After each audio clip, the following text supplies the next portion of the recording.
Fala galera dos Geeks, beleza? Hoje eu vim trazer pra vocês mais uma dica de série, uma das minhas séries prediletas da Netflix, que é The Umbrella Academy, que lançou recentemente a sua segunda temporada.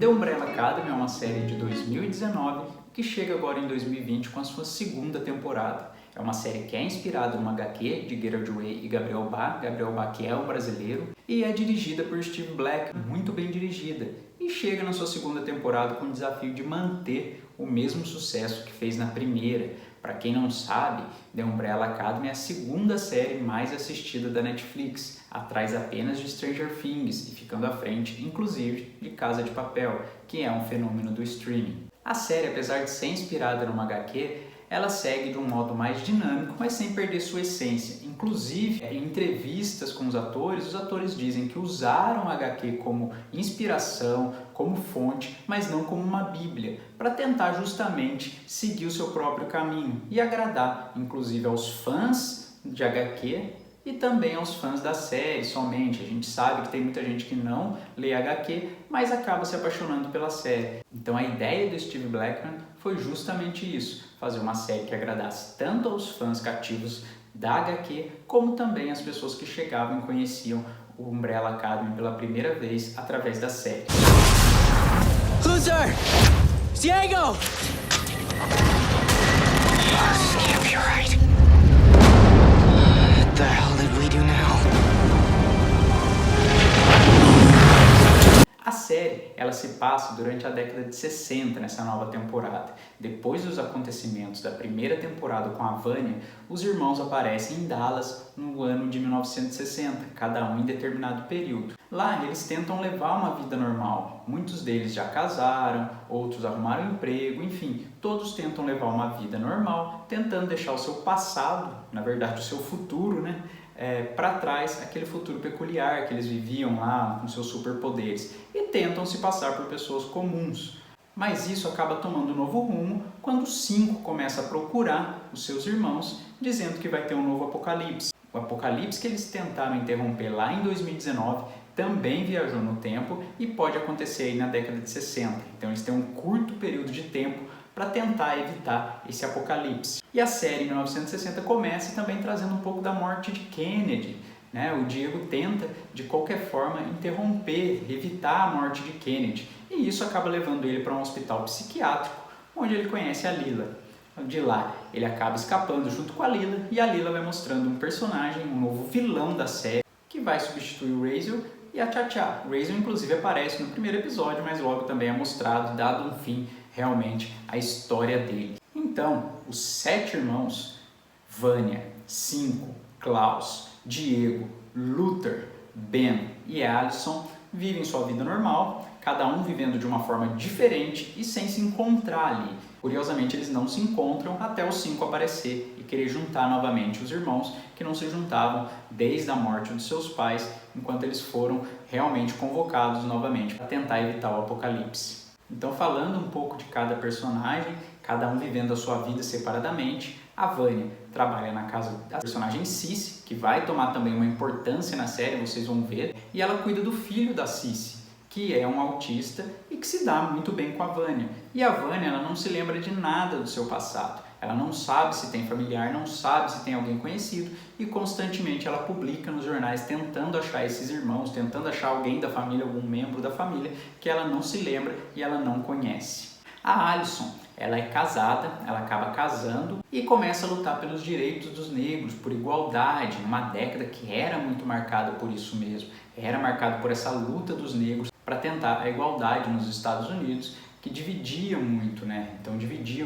os ambientes, dividia os locais para negros, locais para brancos, enfim. Então ela entra nessa luta, mas sem mostrar os seus poderes também e sem contar um pouco dos seus poderes, sem contar o seu passado, Quando eu falo passado, a gente está falando do futuro de 2019, já que eles viajaram no tempo. Então ela tenta esconder um pouco isso do seu marido. E isso acaba vindo à tona depois, quando o 5 aparece também e mexe todo esse ângulo aí e começa a fazer todo mundo a revelar os seus poderes. Bom, o Diego, como eu disse, ele está no hospital psiquiátrico, já que ele tenta evitar a morte do Kennedy, é dado como louco, então ele consegue evitar e isso acaba mexendo na linha do tempo, Então, para quem está acostumado a ler ou assistir sobre filmes sobre a questão de viagem no tempo, sabe que se você mexer, tentar mudar algum detalhe, isso pode mudar o futuro e trazer, inclusive, consequências ainda piores. E no hospital psiquiátrico, ele acaba conhecendo a Lily. Então, a Lily ela acaba se apaixonando pela Lily.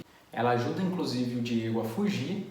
O Diego sempre fugindo, tentando realmente impedir a morte do Kennedy. O 5, inclusive, chega para conversar com ele no hospital, quando descobre que ele está lá no hospital, mas ele acaba deixando o irmão preso lá, porque sabe que o objetivo do irmão justamente é tentar impedir a morte do Kennedy, e o 5 sabe o quanto isso mexe nessa linha temporal.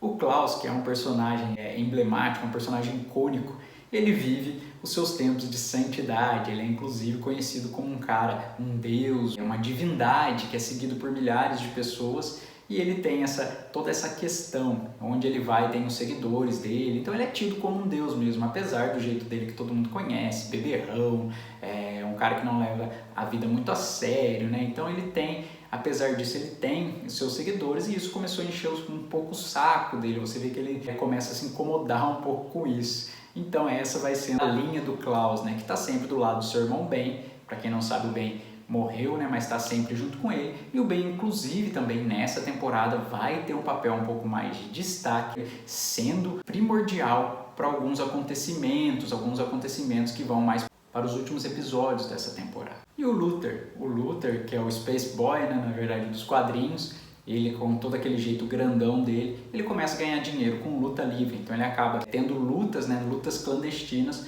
para tentar ganhar dinheiro ali. Ele é mantido por um líder ali, né? E ele vai ganhando dinheiro com essas lutas, justamente até ele avistar pela primeira vez a Vanya e tentar ir atrás dela, mesmo ela ainda sem saber sobre o seu passado. Inclusive esse encontro ele é bem tenso, porque a Vanya não se lembra e o Luther, na verdade, tem um certo receio, tem um certo medo da Vanya por tudo que aconteceu na primeira temporada. Bom, e finalmente o 5. O 5 que eu acho que é quem leva, apesar de ser uma série que é levada por 7 personagens principais, eu acredito que o principal ali mesmo que consegue levar a série é o 5, que é vivido pelo Aidan Gallagher. Inclusive ele merece uma menção honrosa, merece um destaque, porque ele vive magistralmente, o personagem dele é altamente carismático. Ele acaba pegando todo mundo, né? O jeito dele um pouco arrogante, o jeito dele é um pouco egocêntrico até de ser, acaba se tornando engraçado. E a série é marcada muito por isso. Ela tem os seus alívios cômicos muito bem dosados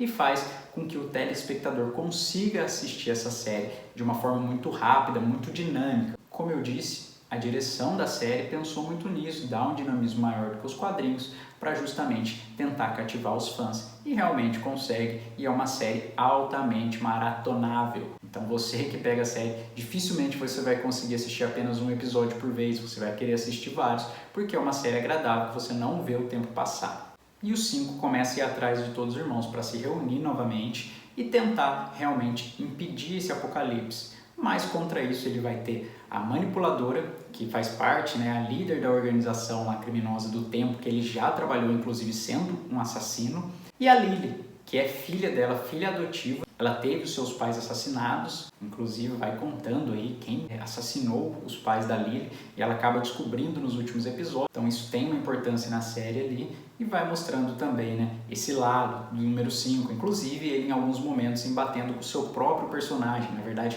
com o seu personagem no futuro, o número 5 já mais velho também. É uma cena bastante engraçada, assim, bastante divertida também, que é justamente no momento que ele tenta matar o Kennedy ali, e isso acaba sendo impedido, e um tentando matar o outro. Mas como os dois são a mesma pessoa, eles acabam pensando a mesma coisa e se torna um embate até engraçado, um embate divertido. E apesar desse lado cômico, a série traz também o seu lado mais crítico, que como se passa na década de 60, traz a questão da luta dos negros por direitos iguais. Então traz muito isso, muito forte na série, vai ser mostrado inclusive algumas cenas bem fortes dessa parte racial, de como era na época, como era tratado, inclusive com violência policial, né? Os policiais que não aceitavam acabavam agredindo os negros. Então eles tinham inclusive, além de ter que combater os brancos, supremacistas, racistas, tinha também a violência policial que chegava ali para tentar pará-los, para tentar também entrar em embate com eles e impedir essas lutas, essas manifestações. E a Alison faz parte disso, já que ela é casada com um desses líderes